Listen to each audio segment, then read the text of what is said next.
मैं कहना चाहता हूं, जिन भारत विरोधी और आतंकी संगठनों ने भारत माता के मस्तक पर हमला करके कई परिवारों के सिंदूर मिटाए थे, उन्हें भारतीय सेना ने ऑपरेशन सिंदूर के माध्यम से इंसाफ दिलाने का काम किया है। और इसके लिए आज सारा देश भारतीय सेनाओं का अभिनंदन कर रहा है। ऑपरेशन सिंदूर सिर्फ एक सैन्य कार्रवाई भर नहीं है, बल्कि भारत की राजनैतिक, सामाजिक और सामरिक इच्छा शक्ति का प्रतीक है।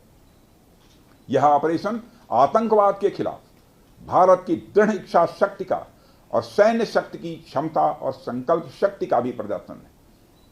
हमने दिखाया है, भारत आतंकवाद के खिलाफ जब भी कोई कार्रवाई करेगा तो आतंकवादियों और उनके आकाओं के लिए सरहद पार की जमीन भी सुरक्षित नहीं रहेगी। भारतीय सेनाओं ने ऑपरेशन सिंदूर को पाकिस्तान में मौजूद आतंकी ढांचा ढहाने के उद्देश्य से लॉन्च किया था। हमने उनके आम नागरिकों को कभी निशाना नहीं बनाया था, मगर पाकिस्तान ने न केवल भारत के नागरिक इलाकों को निशाना बनाया, बल्कि मंदिर, गुरुद्वारा, गिरजाघर पर भी हमले करने का प्रयास किया। भारतीय सेना ने शौर्य और पराक्रम के साथ साथ संयम का भी परिचय देते हुए पाकिस्तान के अन्य ठिकानों पर भी प्रहार करके करारा जवाब दिया है। हमने केवल सीमा से सटे सैन्य ठिकानों पर ही नहीं कार्रवाई की, बल्कि भारत की सेनाओं की धमक उस रावलपिंडी तक सुनी गई जहां पाकिस्तानी फौज का हेडक्वार्टर मौजूद है।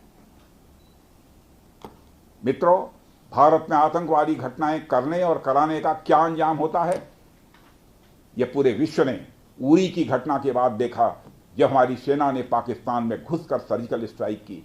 पुलवामा के बाद देखा, जब बालाकोट पर एयर स्ट्राइक की गई, और अब पहलगाम की घटना के बाद दुनिया देख रही है कि जब भारत ने पाकिस्तान के भीतर घुसकर मल्टीपल स्ट्राइक्स की हैं।